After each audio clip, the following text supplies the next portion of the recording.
안녕하세요. 책 읽어주는 에젤 강미경입니다. 전영순 집사님은 원래 강남에 아주 잘 나가는 약사였다고 합니다. 그런데 왜 그 좋은 직업을 내려놓고 30년 동안 발바닥이 파열되도록 동서남북 전 세계를 다니며 복음을 전하고 성경을 가르치며 신구약을 처방해 오셨는지, 복음 전하는 자의 아름다운 발이 가는 곳에 어떤 놀라운 일들이 일어나는지 한번 들어보세요. 어느 날 기도하다가 잠이 들었는데 꿈에 내가 가서 살 집이라며 거실이 크고 깨끗한 매우 좋은 아파트를 보여주셨다. 우린 모아둔 돈도 없고 또 계속 전도할 사람들인데 어떻게 이런 좋은 집에서 살 수 있겠어요? 물었더니 재미난 말씀을 하셨다. 이거 월세야. 4년 후 1992년 남편이 싱가포르 대학의 교수로 가서 새로 건축한 교수 아파트 단지에 들어가게 되자 꿈에서 봤던 바로 그 집이었다. 내가 사람들을 불러다 대접하고 성경 공부하는 것을 좋아하니 거실이 넓은 큰 집을 주신 것이다. 물론 월세였다.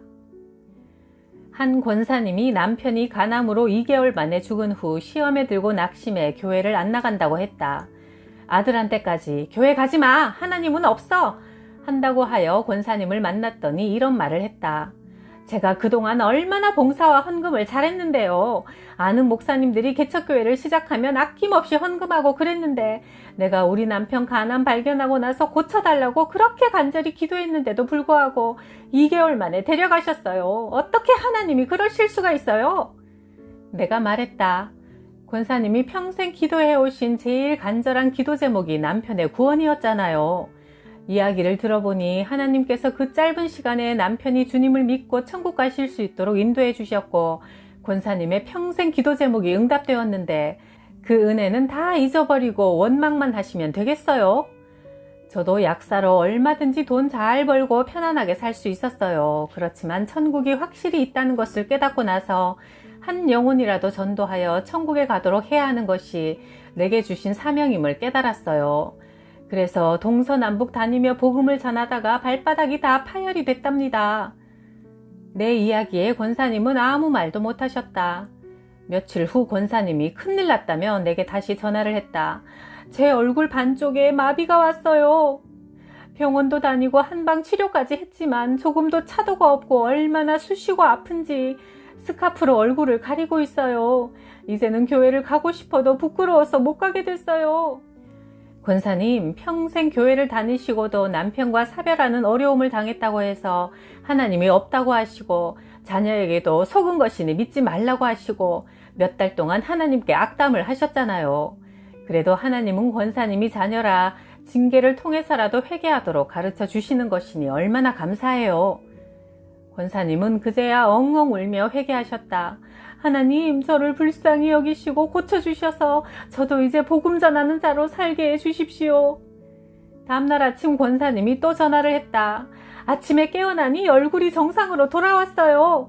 어제 함께 예배드리고 난 후 다시 혼자 밤늦도록 기도하며 나 같은 죄인을 구원해 주시고 자녀 삼아 주신 것에 감사드립니다 하고 잤더니 아침에 눈을 뜨니까 그동안 마비가 되어서 잘 감아지지도 않던 눈이 정상으로 떠지고 감아졌어요.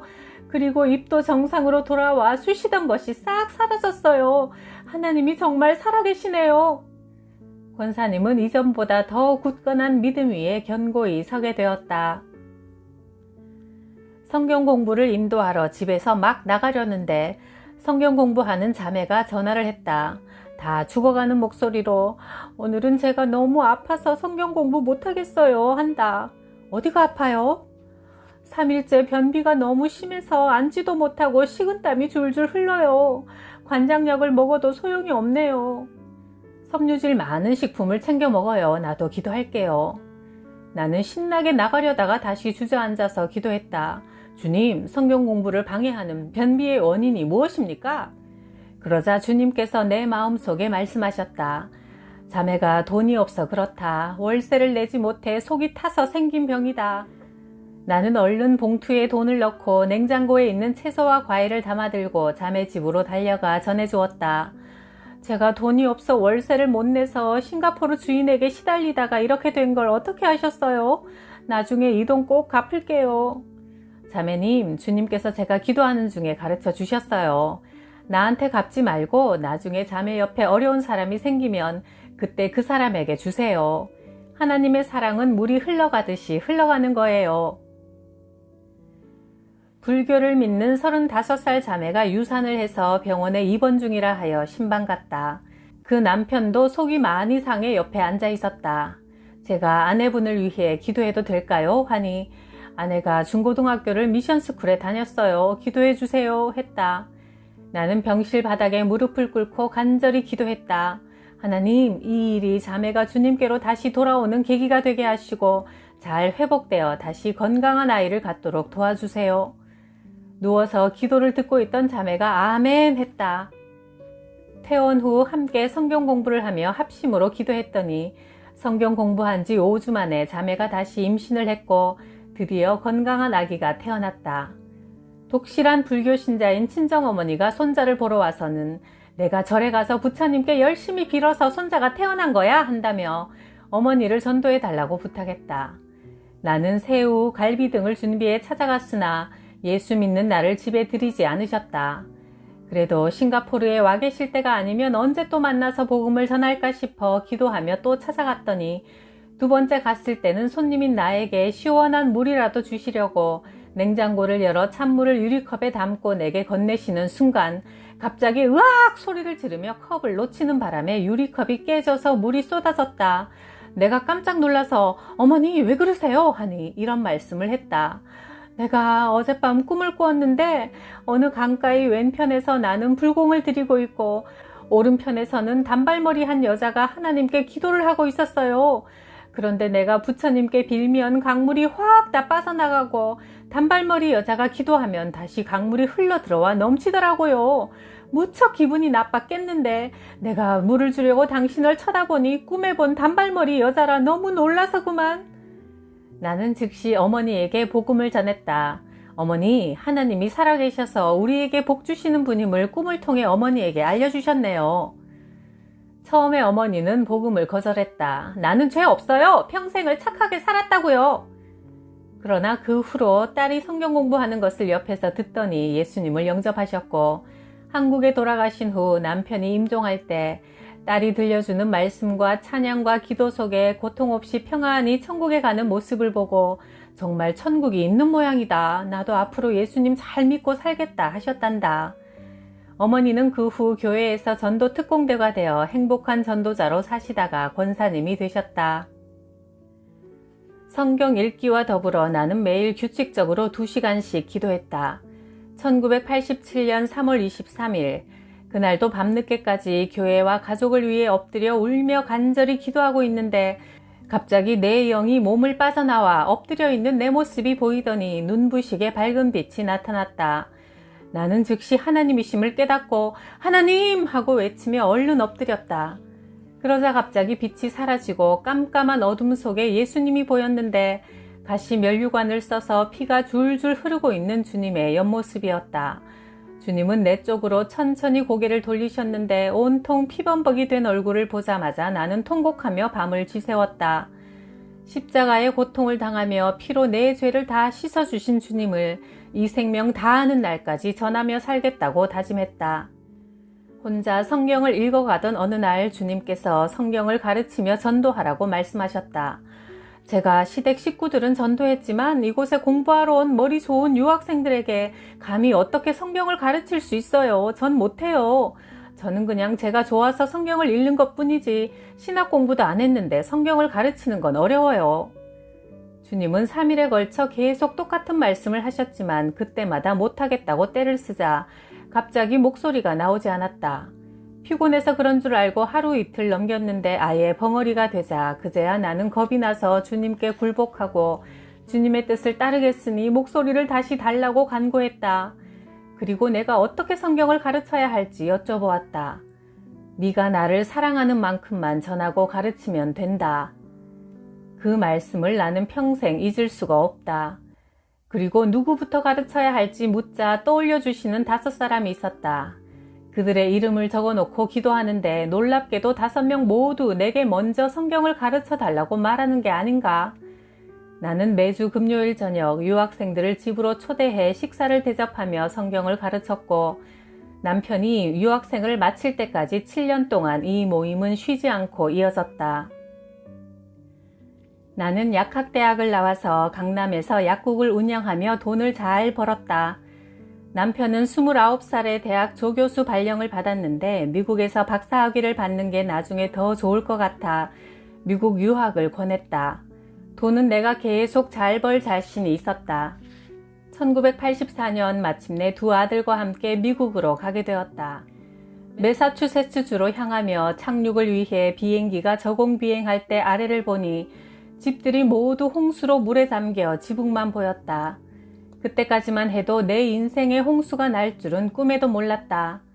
매사추세츠 주립대학이 있는 에메스테에 도착한 지 몇 달이 되지 않아 시아버지의 사업이 갑자기 부도가 나서 고통 중에 있으니 강남에 있는 아파트를 팔아 도와달라는 편지가 왔다.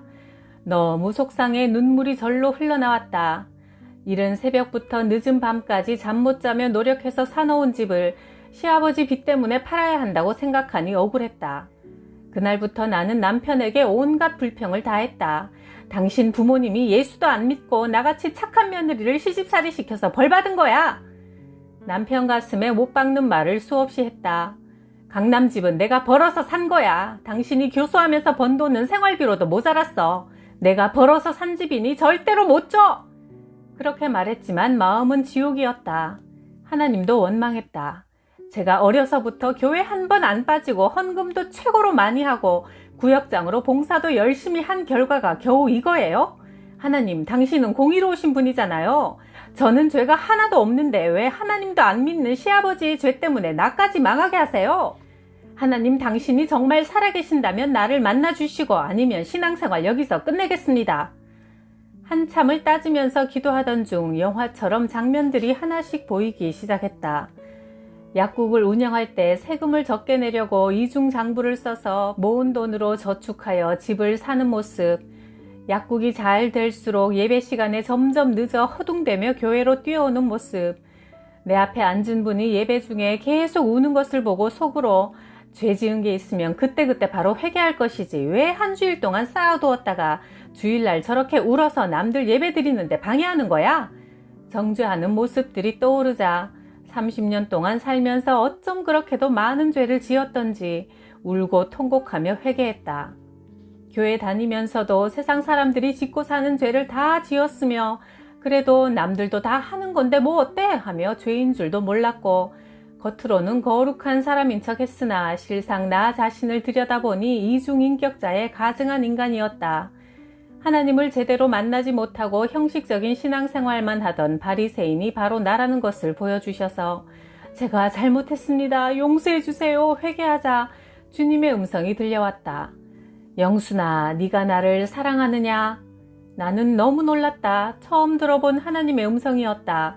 죄만 짓고 살아온 내게 주님께서 사랑으로 찾아와 주신 것이다. 나는 두렵고 떨리는 마음으로 고백했다. 지금까지 저는 주님보다 이 세상의 헛된 것을 따라 살아왔습니다. 돈과 명예, 남편과 자녀까지 주님보다 더 사랑했던 제 우상들입니다. 이제 내가 사랑했던 모든 것을 다 내려놓겠습니다. 강남의 아파트를 팔아서 시아버지의 빚을 갚는 데 쓰겠습니다. 아까워서 지난 몇 달 동안 팔아들이지 못한 집이 어쩜 그리 하나도 아깝지 않던지. 이제 주님을 진실로 제 마음의 주인으로 모시겠습니다. 제 속에 들어오셔서 저와 함께 살아주세요. 모태신앙이었지만 나는 그날 주님을 처음으로 진실되게 영접했다. 그러고 나니 지옥 같던 내 마음속에 평안이 임해 뱃속에서부터 찬양이 터져나왔다. 평화 평화로다 하늘 위에서 내려오네. 엎드려 울고 있던 나는 벌떡 일어나 두 손을 높이 들고 뜨거운 눈물을 흘리며 하나님을 찬양했다. 나는 주님께 물어보았다. 저는 엄마 뱃속에서부터 교회를 다녔는데 왜 이제야 주님을 만나게 된 거죠? 무엇이 잘못된 걸까요? 왜 이제야 회개를 하게 된 걸까요? 나는 잃어버린 30년이 너무 아까웠다. 그러자 주님은 내가 성경을 몰라서 그렇다고 말씀해 주셨다. 얼른 눈물을 닦고 성경을 폈다. 그때부터 매일 성경을 읽어나갔다. 우리 가족은 매일 가정예배를 드리며 아이들에게 성경을 가르치기 시작했다. 새벽에 5시간을 운전해 뉴욕 영사관에 가서 한국에서 집을 매매할 수 있도록 위임장에 서명을 해 시아버지께 보내드렸다. 그러자 시어머니는 내게 이런 편지를 보냈다. 사랑하는 아가, 네가 믿는 예수라면 나도 이제 믿겠다. 시누이도 어머니와 함께 새벽 기도를 나가더니 세례를 받고 예배 반주자로 섬기게 되었다. 미국에 음대로 유학을 와 있던 시동생이 학비가 없다고 하자 나는 통장을 탈탈 털어서 보내주고 남의 집 아기 돌보는 베이비시터로 일했다. 물질에 대한 욕심을 하나님께 다 내려놓고 나니 어려운 사람에게 주어도 아깝지 않고 또 주는 것이 그렇게 기뻤다. 그런데 얼마 후 시동생이 내게 전화를 걸어 물었다. 형수님, 제가 형수님 원하는 것을 한 가지 해드리고 싶은데 소원이 뭐예요? 내가 바라는 건 도련님이 성경을 읽고 예수님을 믿게 되는 것 뿐이에요 했더니 시동생은 그 후 교회를 다니며 세례도 받고 성가대 지휘로 봉사까지 했다. 시아버지도 내 권유를 따라 성경을 얼마나 많이 읽으시는지 시어머니가 편지에 이렇게 썼다. 너희 시아버지가 60 넘은 나이에 신학교 가게 생겼다. 네가 좀 말려라. 그리고 시아버지는 이렇게 적었다. 아가야 고맙다. 성경을 읽다 보니 룻기 4장 15절에 이런 말씀이 있구나. 7 아들보다 귀한 며느리라고. 내가 회개하자 시댁 식구들을 모두 구원해 주신 하나님께 눈물로 감사드렸다. 어느 날 싱가포르인 남편과 사는 한 자매가 임신 5개월인데도 성경을 꼭 배우고 싶다고 했다. 제가 어렸을 때 엄마를 따라 새벽 기도에 간 기억도 있지만 지금은 교회를 못 다니고 있어요. 이제부터 다시 하나님을 믿으며 살고 싶어요. 해서 성경 공부를 시작했는데 어느 날 병원에서 태아에게 장애가 있다는 진단을 받았다. 불안하여 밤에 잠이 잘 안 온다고 하여 나는 자매에게 필요한 성경 구절들을 적어서 처방해 주었다. 밤에 잠을 잘 자야 태아에게 좋아요. 잠이 안 올 때마다 이 말씀들을 암송하고 말씀에 의지해서 기도하면 주님께서 평안한 마음을 주실 거예요. 우리 함께 기도하며 성경을 공부해요. 모든 일에는 주님의 뜻이 있답니다. 성경 공부를 하면서 믿음이 자라자 자매는 아기가 장애를 갖고 태어나도 감사히 받아서 키우겠다고 믿음의 고백을 했다. 그런데 예정일이 한참 지나도 아기가 나오지 않았다. 기도 중 나는 하나님께서 지금 태아에게 친히 치료를 행하고 있다는 생각이 강하게 들었다. 바로 2주 전만 해도 의사는 태아의 장애가 확실하다고 했지만 내 마음 깊은 곳에서부터 기쁨이 솟구쳤다. 이틀 뒤 병원에서 자매가 기뻐 울면서 전화했다. 아기가 정상으로 태어났어요. 의사가 기적이래요. 집사님 감사해요. 정말 감사해요. 나는 할렐루야를 외치며 자매에게 말했다. 이건 전적으로 하나님의 은혜예요. 내게 아기 이름을 부탁해 사무엘로 지어주었다. 아기는 건강하게 잘 자랐고 돌잔치 때 자매는 사람들 앞에서 하나님께서 베푸신 큰 은혜를 간증했다. 미국에서 9년, 싱가포르에서 8년을 밤낮 없이 동서남북 뛰어다니며 복음을 전하고 한 주에 13팀 이상 성경을 가르치고 병원의 환자들을 찾아다니다 보니 어느 날 발이 아파 더 이상 걸을 수가 없었다. 병원에 갔더니 의사가 초음파 검사 결과를 보고 물었다. 혹시 무거운 것을 이고 다니며 광주리 장사를 하십니까? 발바닥 전체에 우리 몸의 무게를 받쳐주는 쿠션 역할을 하는 부분이 있어요. 그런데 그 액이 다 빠져나가 결국 뼈와 발바닥 피부가 맞닿아서 파열된 겁니다.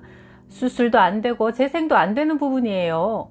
앞으로 못 걸을 수도 있으니 당분간 꼼짝 말고 집에만 있고 서 있지도 마세요. 도대체 무슨 일을 하길래 발이 이렇게 된 겁니까? 저는 전도하는 사람이고 계속 걸어 다녀야 해요. 이제는 사람들을 집으로 오라고 하셔야지 걸어 다니면 안 됩니다. 그런데 청주에 있는 어느 교회 여름 수련회 강사로 서기로 했기 때문에 나는 쩔뚝거리며 수련회장에 도착했다. 의자에 앉아서 3박 4일 동안 7번의 집회를 마치고 나자 발은 불이 나듯 쓰리고 아팠다. 강사실에서 발을 주무르고 있는데 갑자기 또 나오라고 하여 수련회장에 들어가니 그 큰 강당 안에 향기가 가득했다. 선생님들이 대야에 향수를 붓고 내 발을 씻어주기 위해 준비를 한 것이다. 제일 나이 많은 백발의 장로님부터 10명의 교사들이 내 발을 정성껏 씻기며 울며 기도해 주셨다. 나는 몸둘 바를 몰라 엉엉 울었다. 그 후 발바닥은 조금씩 아물기 시작했다. 운동화 속에 두터운 깔창을 깔고 조금씩 걷게 되었다. 13년이 지난 지금도 여전히 쿠션 좋은 운동화를 신어야 걸어 다닐 수 있지만 그럼에도 불구하고 쉬지 않고 동서남북 다니며 전도하고 성경을 가르치며 구약과 신약을 처방하고 있다. 나는 두 아들에게도 아침 저녁으로 성경을 읽게 하고 전체를 일독할 때마다 선물을 주었다. 덕분에 아이들은 초등학교를 졸업할 때 성경 10독을 했고 무엇보다 성경을 읽고 예배 드리는데 우선순위를 두었더니 우리 가정은 그야말로 천국이 되었다. 아이들도 서로 싸우지 않고 너그러운 성품으로 자라나서 믿음의 배우자를 선택해 아름다운 사랑의 가정을 이루었다. 하나님의 말씀은 살아있고 힘이 있어 어떤 양 날칼보다 더 날카로워 사람 속을 꿰뚫어 혼과 영을 갈라내고 관절과 골수를 찔러 쪼개니 마음에 품은 생각과 의도를 밝혀내도다. 히브리서 4장 12절. 오직 하나님의 말씀과 기도만이 사람을 살리는 명약이네요. 모두 매일 명약 잘 챙겨 드시고 건강하고 평안하고 기쁨이 넘치시길 바라요. 구독, 좋아요, 댓글이 저에게는 또 하나의 명약입니다. 감사해요.